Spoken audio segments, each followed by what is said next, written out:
I'm Devon. Dan's not with us today, but he will be editing. Today's episode is going to be a little bit of a different format than normal. I'm interviewing my Nana about being in the Air Force. So, hi Nana. Hi Devon. How are you? Good, how are you? Can I say that we don't just say the Air Force, we say the RCAF? Okay, RCAF. Royal Canadian Air Force. All right. So, I guess my first question would be, what made you decide to join? Adventure. Actually, I didn't know anything about the Air Force. I saw an ad in the Vancouver Sun newspaper in the early part of 1956, and I thought it would be interesting. Yeah. So at Easter, a friend from high school, we were in our last year to grad that year, and I started talking to this friend, Lorraine, and she thought it was a good idea too, but she was impatient to join right then at the Easter break, and I had to break the news to my parents. And my father, via my mother, did not want me to leave school until I'd graduated in June. Okay, so how old were you? I just turned 18. Okay. So I graduated, and then my father thought it would be better if I worked in a local bank and didn't go away. So I went for an interview at the bank and eliminated that really quick. Well, I wanted to go away. This was in Port Coquitlam, and I'd lived there, and I wanted to see something else. And so I went to Vancouver and I enlisted. And the day that I was to be sworn in, my mother came with me. Oh, yeah? And then I had, I don't know whether they did this to all the young women, but I had a month to change my mind. And I didn't change my mind, of course, so I left about, I think it was probably around the middle of September, and that was it. Was there an application process, or did you just sign up and then you were in, or? Well, they took our history, and Yeah. I probably during that month they did a background check to make sure that, You weren't a criminal. I was a true blue Canadian girl wanting to serve the country. Why don't you believe me? So, what happened so you went off in September. What happened next? Was there... Got on the train at midnight. Oh, wow. All my friends came to see me off with... my dad had kind of a shock, I think, when I was leaving, because they brought me things like cigarettes and Mickeys, which of course I did not use either of these. Wait, your friends, not your parents. My friends brought it. My parents were shocked, especially my dad. Anyhow, got on at midnight, popped into my berth upper, and by the time we got to Calgary, I had met 2 or 3 other women who were on their way to Saint Jean in Montreal, just outside Montreal. So, by the time we got to Winnipeg, we were a good-sized group of men and women. It wasn't just women on the train going. And we got into Montreal, and we had, I don't know why, we had a short period of time to wait for our transportation out to the base. But I do remember thinking this was really going to be fun because some of the older people, there were people who had been in, men who had been in during the war, and a couple of women too, who had been in the Second World War and found civilian life difficult and had re-enlisted. And they were people of the world. So when we had this layover time for a short period, we all went to have a beer. Silly things like that keep coming back to me now. But yes, we did. I guess 18 was the legal drinking age in Quebec. I don't remember really. I think it still is. Yeah. So that was, yes. And then we went to the base, and we were like herds of cattle. There were hundreds of men and even quite a few women. I'd say there were maybe 120 of us women going in on that course. Our course was called 5640. Was the 40th class to go through during the year of 1956. But the men and the women were separated into all women's training and all men training. Before and after, they changed that back to where men and women trained together. Oh, okay. But in 1956, and I don't know, maybe 55 before that, and maybe 57 after our course, that was the height of the intake in the Air Force for women, so women and men, but more so just the women, because it was during the Cold War, like 50. Oh, right. Like it was really a build-up of the armed forces. And in Canada, we had the Pine Tree Line, the Mid-Canada Line, and the Dew Line, and they were manned with radar sites. And I'd say 80% of the inductees were, in the women, became fighter control operators, and they went to these bases. Mostly the women stayed on the Pine Tree Line. There were a few that went to the Mid-Canada Line. But there might have been even fewer that went to the Dew Line, but it was a men-only base because of the hardships. But mostly a lot of women were down there on the Pine Tree Line, which went along the 49th parallel. Mm-hmm. Yeah. So we had the Canadian bases, the RCAF, and the bases that were flying bases. And the whole thing all trickled down as like it was part of North Atlantic Air Defense, NORAD. Mm-hmm. So the headquarters was in Colorado. So that's where all our information went there. But anyhow, I'm getting ahead of myself because we did between 8 and 11 weeks, I can't even remember, it's so long ago, of basic training where the military breaks you down and builds you up. So you learn the things like marching, but what you really learn is discipline. Mm-hmm. So did you learn like combat things as well? No, okay. Women did not go into combat during the Cold War. Right. We learned the discipline part, mm-hmm. actually, mostly, and we didn't learn trades or anything then. At the same time that you were learning to march and salute and yes sir and no sir and all of the things that went with that.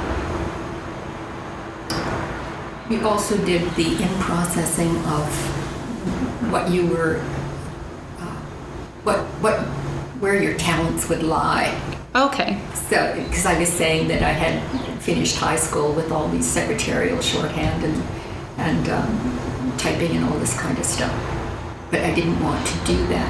But that's the kind of thing they found out about a person. Kind of what your aptitude was towards. Yes. Yeah. So after you'd done all that and you'd finished learning how to march smartly, I guess that was shortly after November 11th, because I remember parading with the Royal Military College in Montreal and all the men off of our base anyhow for the Remembrance Day parade. It was the first time we wore the great coats and the big boots. Oh, yeah. I think one of my books talks about the coats and horrible hats. Oh, they were awful. Brown lime stockings. Oh. But of course, you're a little cold. You couldn't wear slacks unless you were in a flying situation. So anyhow, after the graduation parade and that, we went off to our various bases. And I did want to, and I don't know whether I said it or not, but during that initial time, there were several women from our basic course who realized they were not suited, or the RCAF decided they were suited, and they went back home. I mean, they tried and it didn't work for them. And so anyhow, after the graduation, we were given a choice of the things that the RCAF decided our aptitudes lay in these directions. And I did have several choices, but I wanted to be a fighter cop, scope dope. I had the opportunity to take that, and I did. Did you get, sorry to interrupt you. No. Did you get a rundown of what each job was, or was it? Oh, sure. Yeah, so it wasn't just blindly I like that title, not that. No. You had interviews. Okay. Constant interviews to see how you were adapting, and people watched you to see if you were, whether you were always goofing off, or whether you were going to, whether the discipline part of it was sticking, or whether you were crying for mommy all the time, or this kind of thing. Or what you take for granted now was not taken for granted then. So if you were a lesbian, you were not acceptable. Okay. And so those who were, and there were a few, personal friends actually, one roommate, well, two roommates over the years, but it didn't make any difference if you kept it quiet. Okay. It was there, but you were discriminated against. Yeah. And the other one was if you spread your favors around the base too freely. Yeah. That was not going to go well. So that also was weeded out. How did they find out if people were gay? Did they just ask, or? No. It just happened. Oh, you'd get caught, or yes. Yeah. Okay. Our barracks had several, and there was, I better not use names, but there was one particular woman who had a really scary reputation, and everybody said, "Don't you get caught down there by yourself in the washroom, I'll come with you." And it was fantasizing, I'm sure. Yeah.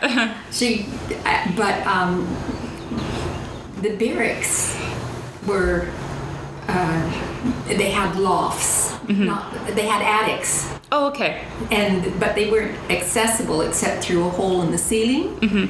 But some of the women would go into the attic they had taken mattresses up there and things. Oh, to be And they together. would go into, like, no, they had used flashlights up there, but I remember I was with one of my roommates, and I said, this is not for me. So I kind of got out of there, but you have to find out what's going on. But Yeah. yeah. So anyhow, there was that aspect of in the military. I imagine it's still there now, but we've got more common sense, and people are not discriminated against for their sexual persuasion, if you want to call it that. But yeah, so anyhow, away we went after that to our basic to do our course training, our job training. Back to the jobs, did you have a second preference if you weren't?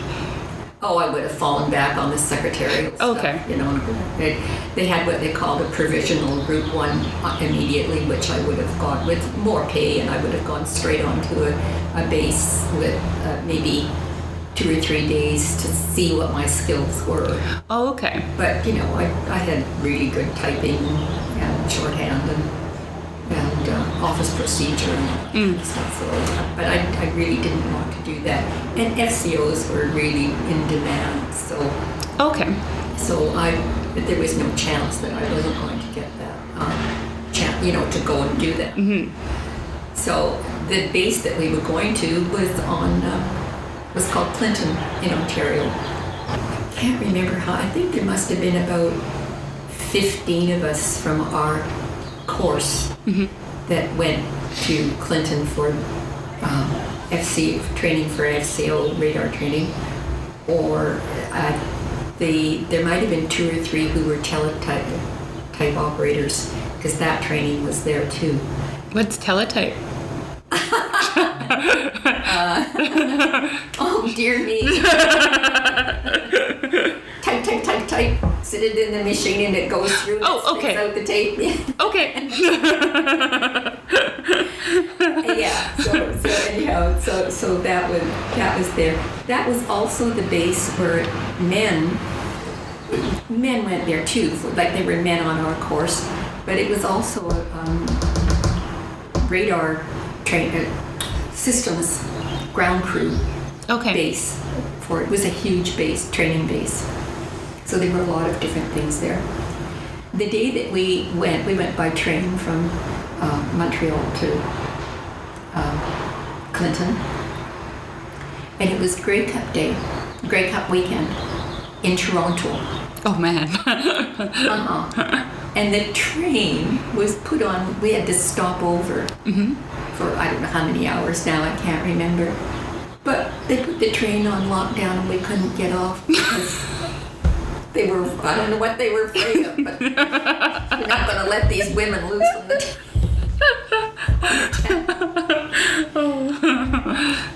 I'll just go back to when we were in St. John's, and we did go into Montreal quite often on our passes. Every time we had a Friday, Saturday, a weekend pass, we would go into Montreal, and we went as a group.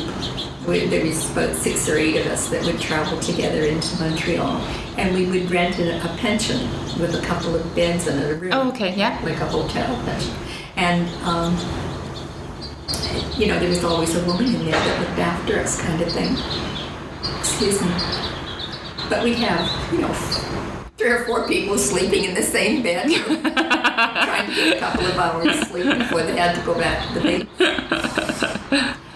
And it was on one of the last, it might have been the last, or one of the last weekends that we were in Montreal, and we had met up with half a dozen airmen, and we were going from club to club and dancing and drinking and having a good time. And we ended up back at the place where all the men were staying, because they did the same thing. They got a couple of rooms and partied. And it was getting on. This one fellow was absolutely staggering drunk, and his buddies were looking after him. And he owned a car, Oh no. a big 51 Monarch, navy blue coupe. Anyhow, great big car, and he had just come back he was from the coast, and he had just come back because his mom had died. Probably why he was staggering drunk. Well, when he came back, Okay, yeah. he had to have about 6 shots, all because we were leaving. Yeah. And he had missed all these Oh, the shot rates. immunization. Yeah. So he had to have all these things in one go, and then of course he had a couple of beers on top of that. Oh no. Yeah. Anyhow, we were really, really rough shape. So he had this car, and I knew about the car because I'd seen it on the base, parked in the base, and so we were in the room with all these guys, and we wanted to get back to our own place. And so this fella says, well, I'll see if I can borrow that car and take you home, back to where we were staying. So we all piled into the car, and he took us home. Or to home. He took us over to the hotel. The car was Dick's. Oh, no way. And that's how I met him. I thought you were going to say he got in a car accident or something like that. I was like, oh no. That's how I met Dick. So he was going to be driving he was going to Clinton because he was radar systems or systems tech. And anyhow, so when we got to Clinton, I don't know how come, but my friend Val, the one that lives in Edmonton that I visit with all the time, we were going to be roommates, and had checked into our room, and then we went down to what they call the snack bar. It was a dry pub. Oh, okay. Just where you have drinks and dances and stuff. Anyhow, we went down there, and we were going to phone our parents and say that we'd arrived safely. So we did that, and then we were just sitting there having a Coke, and in comes 2 men, and they were getting some snacks and going into the lounge part. One of them was really tall, and one of them was about 5'8". I said, I get the short one. I knew who it was. I knew it was the young man that had been grieving and drugged up and drunk too. And then he owned the car from British Columbia. So we were there until about February, and we did our training there. And Val, my roommate, was a very good student, and she was a very good math student as well, because I stopped taking any formal kind of mathematics when I was in grade 9 and took business stuff. So she got me through. She taught me all about navigation. Oh. Yeah, so that's what it entailed, a lot of navigation and stuff like that on the course. I mean, learning to read a screen was not a problem, but knowing how many knots per hour the plane was traveling was a little bit different. So when it was all finished, when the course was over, we had been on break. We'd done all our exams and everything, and the marks were in. And if you had the highest mark, you got first choice of all the bases. Okay. And then it went down the list. Yeah. And I really wanted to go to Edgar because by this time, Dick and I had been dating for a while. And Dick was going to his secondary training was at Camp Borden. Okay. And the town in the middle was Barrie. If you've ever looked at a map of Ontario and Camp Borden. So I wanted to be within a couple of Close. hours. Yeah. It would have been about 3 hours, maybe even 4 hours driving distance, but closest base anyway. So we came back after lunch, and the marks were going to be on the board. And my mark came up at 48 out of 100. And I just lost it. Oh no. Because I flunked out. Mm-hmm. That was it. Game over. Mm-hmm. I had a nervous breakdown. And I went screaming down the hallway, pounding on the door where Dick was in class.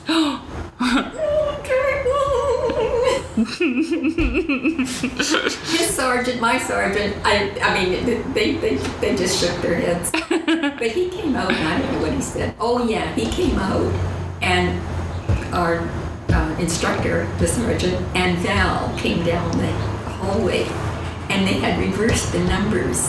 And I had 84. So I got first choice to go to Edgar. Oh, I was not a happy person. I swore. And that night, we had a party that night, and the sergeant, the instructor, Fenton was his name. He was there, and didn't treat him very nicely then. Didn't care about his uniform or anything. He needed his backside kicked. So that was the end of my training. We had lots of adventures while we were there. Mm-hmm. Lots of adventures. Life, you have to make fun as well as being serious. And we had one instance. Now, I think that was while we were still in St. John's, actually. One instance where reality, actually, we came face to face with reality. Mm. I don't know if you've ever read about it, but it was in 1956, and it was the crisis of the Suez Canal. And a lot of our people, Royal Canadian Air Force, even though that was an intake base, they left. Oh. They had to leave. They had to go and report to other bases that were going to be mobilized. And yeah. Mm-hmm.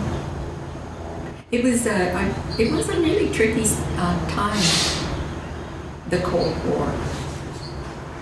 We were young, and you know the saying, young and dumb. Yeah. But now when I look at the situation right now, mm-hmm. It was just as scary then, maybe even more so, for a nuclear war. Oh yeah. Than even the Bay of Pigs, or there were a lot of things that happened that were just nervous kind of thing. But then there were a lot of fun things. Mm-hmm. We did silly things. Somebody would be getting ready for an extremely important date, and we'd hide all the makeup.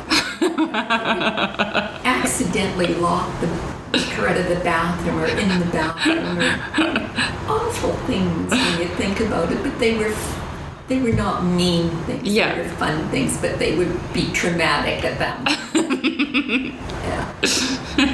And Dick and I were dating when we were at Clinton, and so, there wasn't very much that you could do. We were at the dance one night, and we were dancing up a storm, and there was quite a few people there, a big, quite large room. And the music was playing, and we were having a really good time. And some of the idiot airmen blew up 2 or 3 French safes. They did what? They blew up a couple of safes. Oh, okay. And threw them out on the dance floor.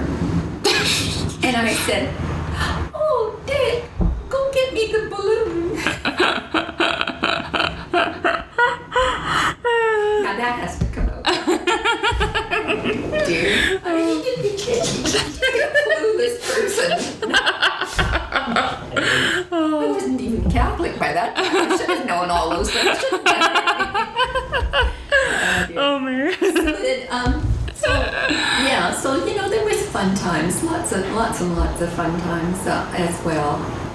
One time, Dick and I, it was just before Christmas, and Dick and I went to London. It was just a short drive away, and London, Ontario. Yeah. Just a short drive from Clinton, and he was going to do Christmas shopping for his family. So he went and he bought pipes or whatever. He got a pipe for his brother and whatever, and then he bought alcohol as well. Dick was 21, 22. We came back to the base and it was in the trunk of his car. And when it was midnight, it was a weekend, so we had to go through the gate, and sign in and sign out, but we didn't have to have passes per se. So when we went in and signed in, the MP was an absolute idiot. just a real creepy person. Anyhow, he was strutting his stuff. And he said, okay, he wanted to search the car and wanted to look in the trunk. Well, the alcohol was in the trunk. Uh-oh. So Dick was put on charge. I was taken into a separate room and grilled and what have you. And I finally lost my temper and I demanded that one of the MPs drive me up to my barracks. I wasn't going to walk up, and they had stopped me from having a ride. And Dick, I don't know, I can't remember if he went back to the barracks that night or if he spent the night in the jail. But anyhow, they kept his stuff and they kept it. But Dick was of age, and he went and his car was, in the impound lot. Yeah. He went every single day to get to check up on his alcoholic beverages. So this is just before Christmas, I think. Yeah. And I came out here in February to have a visit with Mom and Dad. And I got a letter from Dick while I was here. It was over for 2 weeks, I think. While I was out here, I got this letter from Dick saying that finally he had been called in to the CO and told to get that booze off the base. And all his bottles were returned to him. Because you know that if he hadn't been checking up on it every They would have day, drank it. Of course. That Nessie so-and-so corporal, what do you think was it called? Corporal AC Doocy, we called him. He for sure had his eyes on that. Yeah, so anyhow, he took it. He said he took it, and the guys got in the car, and it was winter, and there's a lot of snow. Oh, yeah. And we lived in a dry county, and so they went over the county line, and they parked up on the top of the hill, and so I think he said somebody had their guitar with them or something like that. Anyhow, he parked the car on the top of the hill so they could see down. Yeah. And proceeded to get rid of all this alcohol. And a car came along, and they put the booze out in the snowbank, and they were just sitting there, playing music, minding their own business, probably singing, whatever. The policeman went away, OPP, and brought the booze back in. So he said they had a really good time, and this is what they did. They drank all the booze. I can imagine. It must have been, so anyhow, that was another little one of his stories, not one of my stories. I just got it on the other end. Of course, then I had to say to my mother, this is the man I think I'm going to marry.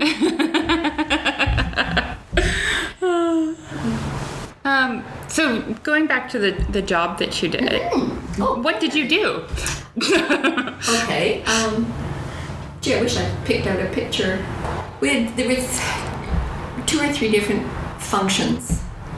There was the radar, the scope, the fighter control operator. At one point, one of the things she did, I think we had it 1 hour on and then you went off and you wore it was radar in early days, and you wore a big rubber cover-all thing over the front of you. Oh, because it gave off radiation, or? Yes. Oh, okay. So if you've seen them in the old movies, the scope? Yeah, and the beep, beep, the beep. those beep, beep, beeps are the blitz. So that's what we did for 1 hour. And when something was on you had to watch it. And whatever was on your screen, you had to mark it with a grease pencil and plot it. Mark it and then draw the lines and stuff. And then with your headset, you told the person who was on the floor, and she was the plotter. Okay, and she had little things that she moved with a big long stick all over the map. Okay, so there was a lot of tracking going on because we had a flying base close by. Okay. So, you had that. And you had to identify the aircraft. Like, the aircraft had to be identified. So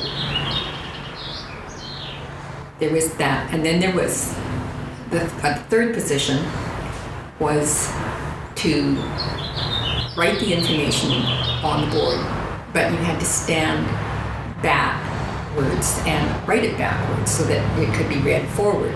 Okay. Okay, so the information of the airspeed and heading and all that was put up on this board as from the plotter down here. So went from the person watching, reader, But she has a proper name, and all of a sudden it left me from her or him to her or him here to her or him here, and overseeing the whole thing was the Ops B, who sat in a upper raised listening to all the conversation. If there was anything that was of a crisis nature that he heard or she heard in the Ops B position, reported it to the officer that was in there, usually right in their chair, operations officer, and then it was taken care of. If it was an unidentified aircraft, it was taken care of through the flight base, which makes me so mad. Anyhow, then an aircraft would go up and intercept. Okay. And we did, and they had exercises going on all the time, and they wouldn't tell you that they were an exercise. Oh, so it just looked like. You'd know halfway through if you were having an exercise, but at the beginning, you would not know whether you were having an exercise or not.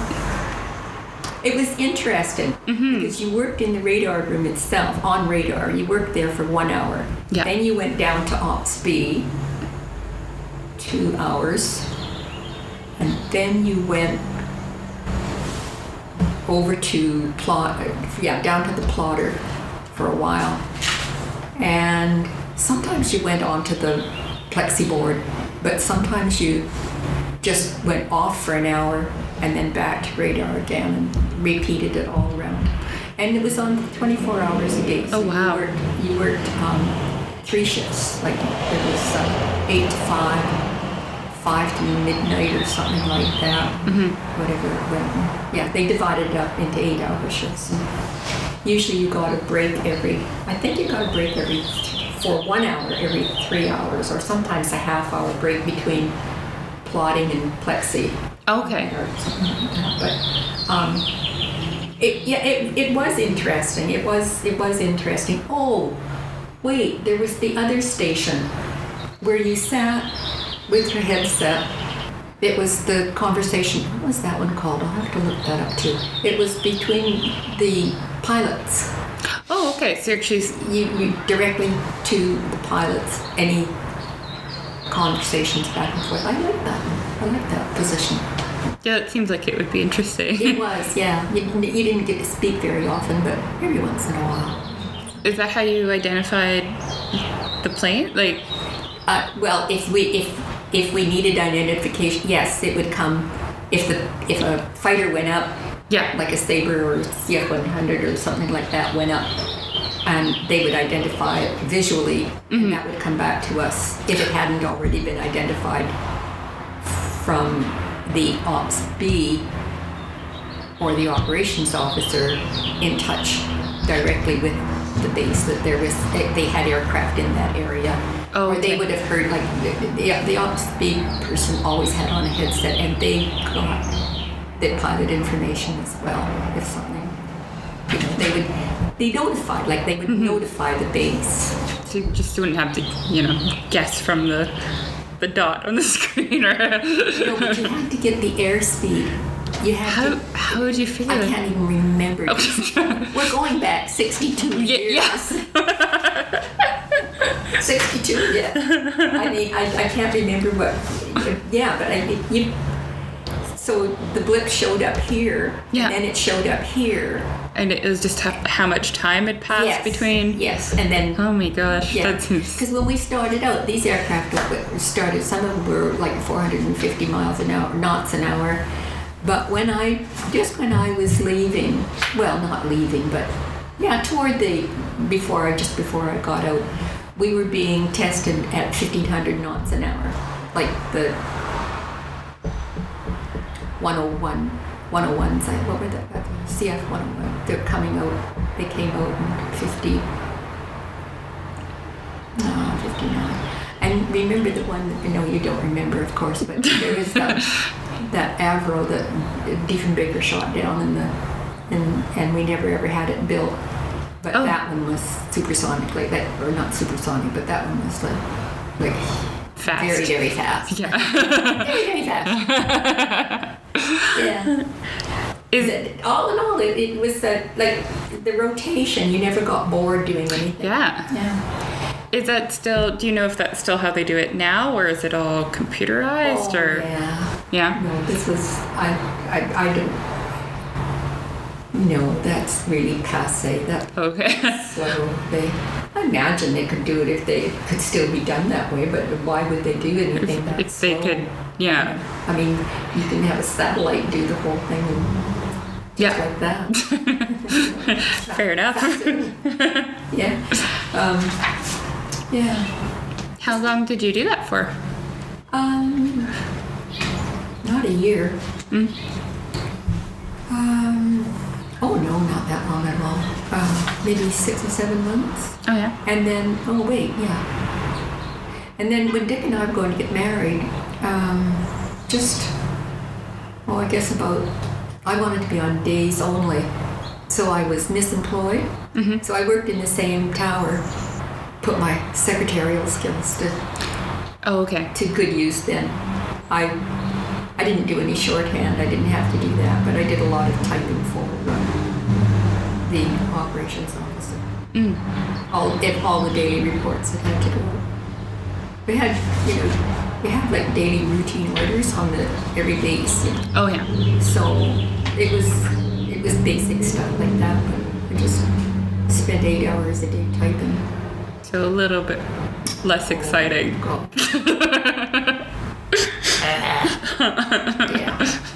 Yeah. This is like an old manual typewriter with 4 sheets of carbon paper. Oh yeah. Oh yeah. Well, and then when Dick and I got married, I got out about in October of 57. But I was on rehab leave until December or something, just about the end of the year. Okay. Yeah, so basically I was only in not even 2 years. But I was an Air Force wife for 10. Yeah. Yeah. Or almost 10. And you guys lived in Germany for a bit too, right? Mm-hmm. Yeah. When Dick was finished in Camp Borden, we went to Greenwood, Nova Scotia. Mm-hmm. And that was Maritime Command. And it was okay because when you're in the military, none of these places are permanent, so you can enjoy all the best stuff without being concerned about anything that's permanent for the people who live there. So Nova Scotia was poor. Mm-hmm. And because the military was there and they lived a little better, they were resented. Oh, yeah. And we lived on the economy, it was referred to. Mm-hmm. And as opposed to living in base housing. Okay. You had to have a few points to live in base housing, and we didn't have near enough. We arrived there in March, and we left a year and a half. About a year and 5 months later, we left to go to Germany. Dick got transferred to Germany, three-wing. Mm-hmm. And we went over by ship. You know what? It was the calmest, smoothest sailing. Oh, that's good. I was pregnant. With Chris, or? No, I was pregnant with Patty. Okay. And we... You had to take a ship across the ocean when you were pregnant. And you know what? I was 7 months pregnant. Oh my gosh. And I was not supposed to go. Oh. But I would have had to come out to British Columbia by myself with Chris, 7 months pregnant, Oh God. on a train from Nova Scotia to BC. Or we could not quite tell the truth and say that I was going to go to Dick's family in France. And that's what we did. Oh. Dick just said, my aunt and uncle live in France. It's better for her to go to France with me, because we had to go. So that's what we did. And we weren't quite as clever as we would have been now, our accommodation on the ship. But it was too small for we had bunk beds and a crib in a windowless cabin. No porthole. Yeah. Inside cabin. Oh my goodness. But it was not awful, and I was not seasick. There was the morning that we had to stop in Southampton and let some military personnel off. And that morning it was rough. Apparently it's never nice in Southampton, but so I went to breakfast and ran right out again, but I came back and ate. Yeah. Yeah, it was just but all the rest of it was quite comfortable as far as, and there were people there to look after Chris, so Dick could meet other military personnel and socialize, and all of us did it. But so then we docked in Le Havre, and we got the bullet train to Paris. And when we got to Paris, they discovered that someone on the train in the military personnel, one of the children had measles. And they also, at this point, I was supposed to get off. And it just looked somebody straight in the eye and said, my wife doesn't speak any French, she's coming with me. And I have to protect the baby. I'm not then talking about the measles thing. Yeah. In a country where I didn't speak the language or anything. So I just stayed. I just stayed on the train. And when we got to Zweibrücken in Germany, a corporal from the base came and met the personnel. And Dick told him our story, and he said, okay, I'll get you into a motel for tonight. He had to deal with all of the people. Yeah. And he says, I'll come and meet you tomorrow. He's like, I'd take you home to my house, but he said, I can't because my sister-in-law and her husband are visiting with us from France. He left us there in the hotel. Dick went and got some food and spoken English and German. But most people had a few words of English too. And Larry came back the next day and took Dick out. Oh, in the meantime, before he came to the hotel, he had gone out himself and looked around at 2 or 3 apartments that were going to be available. And then he came and picked Dick up and took Dick out and looked at a couple of these things, because he said, not knowing what kind of an airman can talk to an airman. Yeah. Oh, yeah, that's fine. That's man talk kind of thing. And they know what they're talking about. but he didn't know what Dick had for a wife. Right. A pregnant wife and a baby. So he took Dick around and looked at all these things. And then they came back, and there were, I can't remember, there was 3 or 2. And the first one was, I just despaired if that, I didn't like it at all, but that was fine, neither did Dick. The second one was on the 3rd floor of a big house. There was a store, a shop on the bottom, and then the family quarters, and one apartment, anyhow. And it was in a little village area of Zweibrücken called Bubenhausen, and the family spoke English. Oh, perfect. And they were very, very nice. And they just, I took a look at the apartment, and it was going to be fine. It was a kitchen, eating area, living room with a fold-down sofa bed and a separate bedroom across a little landing. Oh, nice. And Opa lived in the other room. Uncle Louis. Oh, okay. Uncle Louis lived in that room there. That was his room, and he ate with the family and stuff like that. So we took that, and we stayed there until, well, I think Patty was ready to go into a crib, and then we had to get something that was big enough to hold all of us. So we found a different one. And then the people that had been so nice to us, Larry and Jermaine Peters, they were being transferred back to Canada, to Ottawa. So we waited for they had a very nice place, and we moved into it and stayed there for the rest of our 4-year tour.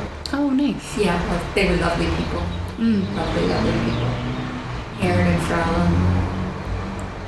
Yeah, nice people.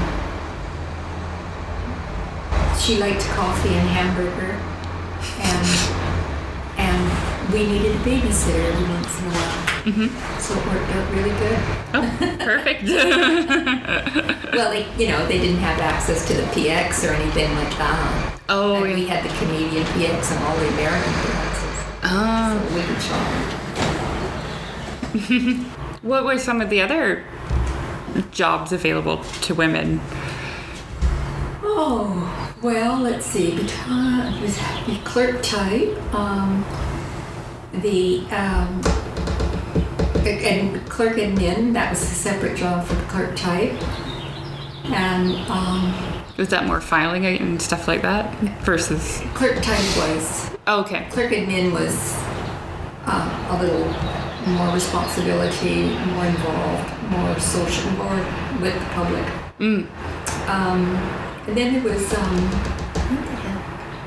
trying to think of the hospital ones, because it was all the ones in the hospital. Oh, yeah. Like there were nursing sisters as well as the nurses and doctors, but then there was all the enlisted personnel that did the menial jobs and the administration jobs. Oh, so they did like the MOA type stuff, Yeah. and that, And then, what else was available? Well, we needed to have gym instructors and stuff like that. We needed to have meteorologists. That was another one. Photography was another one. Then teletype and telecom and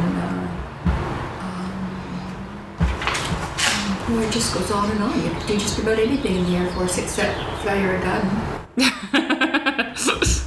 No, they didn't have that. They just didn't have any guns? No. Oh. Not in 1956 for me. Okay. Like for all I can talk about is the year 1956. Right. And that was not part of the training. I don't know. I don't. Did the men have guns? Of course. Oh, okay. So it wasn't just like a no-gun zone. Oh. I have a picture of Dick with it because on parade, Oh, yeah. do it on parade and everything. Yeah. I'm just trying to think of some of the other things. Armament systems, the one that the trade that Dick was, armament systems, at one point had been open to women, but then they closed it to women. Oh. Because when my friend Jan joined the Air Force, she joined in April. So if I had gone at Easter, I probably would have gone in the same time that she went in. But it doesn't matter. Anyhow, she was very, very smart. And they told her, and she came out first in her class. And they told her that she could have anything that she wanted. So she said, oh, I'll have ornament systems. And they said, oh, I'm sorry, that's closed. Oh. It was closed to women. They had enough men coming through that it was closed to women. So then she asked for something else. And I can't remember what it was. And that was closed to women. Oh, no. And I don't know if you remember, Jen, that it was just like the red flag was going up. Yeah. And so I think her mind went, well, okay, I'll give this one more try. Yeah. Because she didn't want to go back to being a clerk type either. She left Edmonton for that very reason. And so she said she would like to become a meteorologist.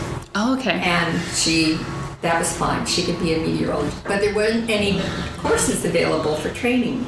Oh. So she got misemployed for about a year, and by that time she'd learned the whole trade, and I don't think she ever did go on course training. I mean, maybe she had to write something at one point on a base. Yeah. But she just kind of learned through doing it. On the job training. Yeah. She stayed in after. Nowadays things have changed so much. Now, you can be married and have a family and still enlist in. Oh, were you not allowed forces. To? Oh. No. If you married while you were in, as long as you didn't have children, you could stay in as a married woman. Right. But you were not guaranteed that you could transfer to the same base as your husband. Oh, okay. Nothing like that. And once they would try. Yeah. Or maybe put you as close as possible if that was, and not at the same time. Like if Tony was transferred to Greenwood, Nova Scotia tomorrow, there might not be an opening for you in your job for 6 months or a year. Right. So too bad. Yeah. So then that would be reasons that a lot of women got out. A lot of women were in just for a very short time like I. Because our era married young. Yeah. Married. Not lived together or anything else. They married young. So it was a different time. And because of that, the turnover with women was high. Yeah. Must have cost the government.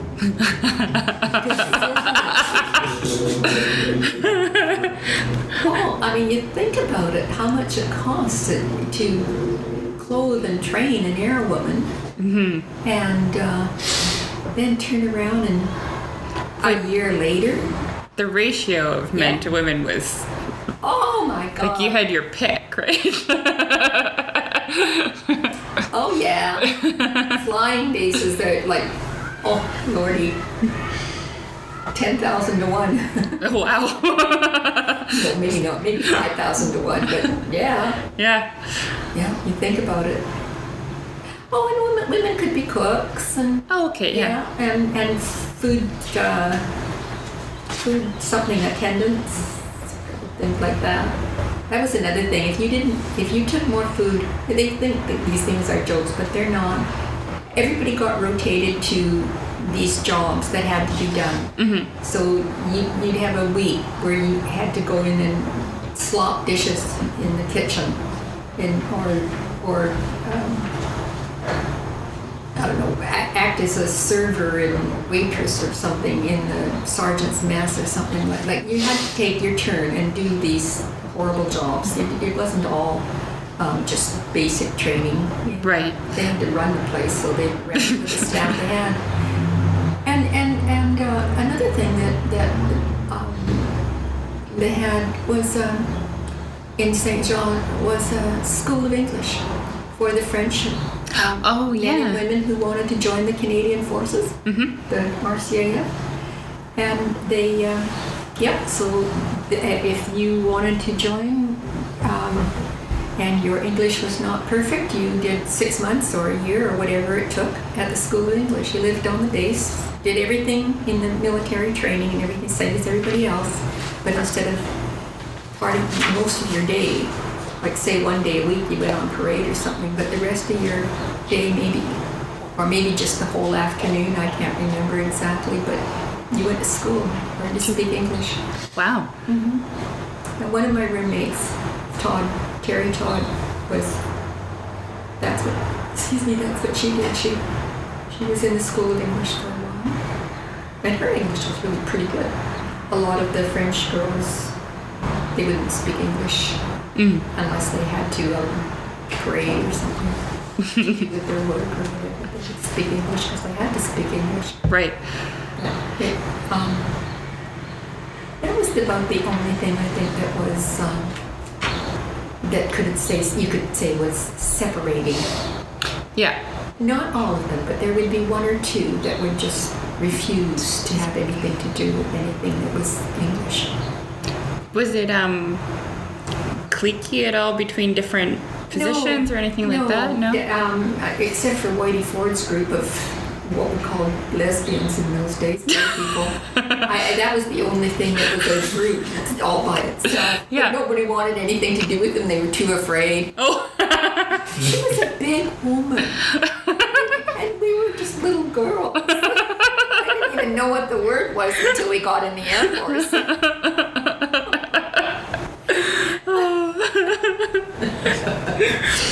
Oh dear. Silly little people, but we were. I can tell you the ending. Okay. Yeah. When we were in Germany for 4 years, and during that time, we made 2 trips to visit with Dick's aunts and uncles in France and got to know them really well, which has lasted right through all the rest of our life, and has lasted because of the visit and then the letters that were written back home to Dick's family. His sister Lillian made contact with all the people in France and got to know them, and so did Roger's, Dick's brother, all his family, well not all, but his son, one of his sons, also went to France. Didn't Mum go visit them too? Your mother and father went when on their honeymoon. They met the family, and David consequently went over and met members of the family. And Yvonne, your mother, went over. And she met. They wanted her to stay and go to school there. Oh, really? Yeah, they wanted her to live with them and go to school. Oh, I'm glad she didn't. Well, she had to come beat my dad. Well, what happened is when she came back home from that vacation, she went to BCIT. They wanted her to stay in Paris and go to the Cordon Bleu, the school there. Oh yeah. And she came home, went to BCIT, and met your father. Okay, so that's good. Yeah. Yeah. So after we were 4 years, and Dick had been deployed down to Four Wing because they were lengthening the runways, and he was not going to be on the new aircraft. So because his tour was coming to an end, so he put it down where he wanted to go: Comox and Edmonton. But he really wanted to go back to Comox. And it just so happened, as a side story, I had gone to a Catholic Women's League tea for the Archbishop of the Armed Forces. Oh, okay. His name was Father Gallagher. And I had met him before. He had come to our house shortly after Chris was born. And we found out that we knew part of his family I went to school with. He was from Saskatchewan, but his sister lived here, and I had known them for ages, and so we had something in common. So I would have gone to the tea anyhow, but I was there at the tea, and when he came to visit us in Ontario, he had come with the priest that had married Dick and I. And I had always kept a correspondence up with the priest that had married Dick and I. And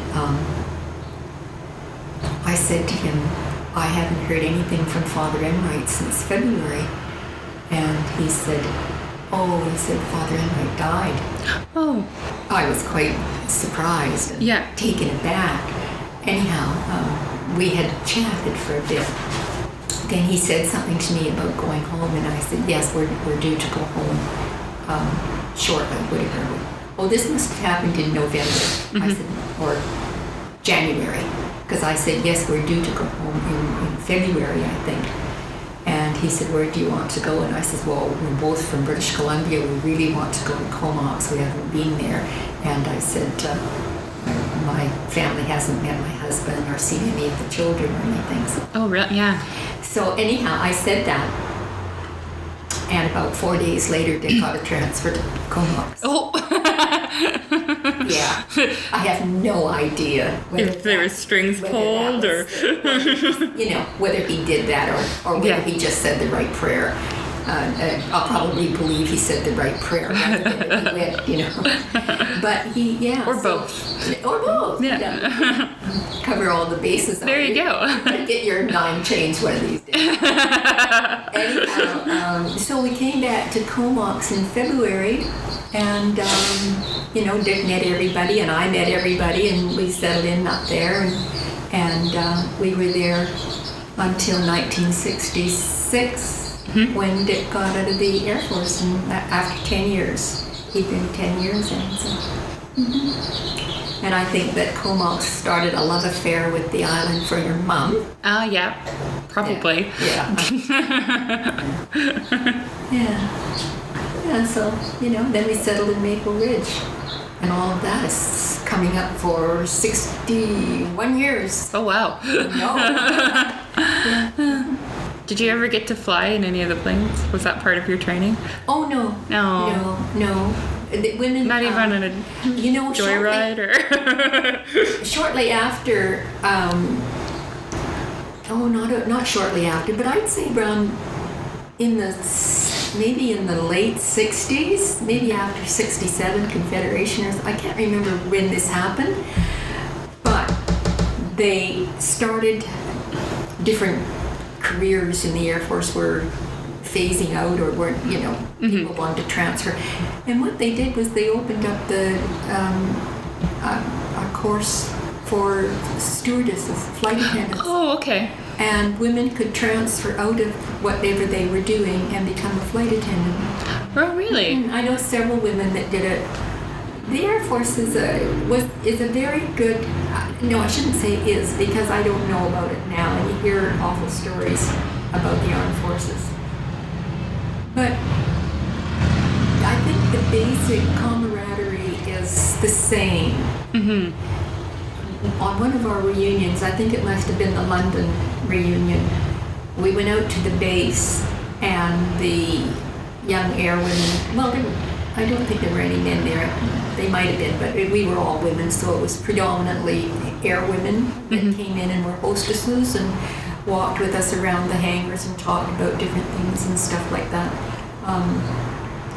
One of them was a helicopter pilot, and one of the officers that was there along with the airwomen, stuff like that. But I think that basic closeness that you get, you become a family. The community, yeah. And I think that's still there. Mm-hmm. But when you stop and think about this little community of Maple Ridge, and our little group, without any effort whatsoever, had 60 members at one time from World War II. British, we had we had a handful of British women, just like armed forces people, not just Air Force people, that right here met. And we're just one. And every second year there is still a reunion held for the air women. And there'd be, from across Canada, there would be upwards of 500 people. Oh, wow. We're down now to about 250 to 300 because people are older. Yeah. And it includes anybody that's left from the Second World War. There are very few that can still travel, but there are still out there. I mean, we still have 4 in our group. Oh, wow. Right here. Yeah. We're just a small group now, but we still have 4 from World War II. And it's mainly that Cold War era, 51 to 67.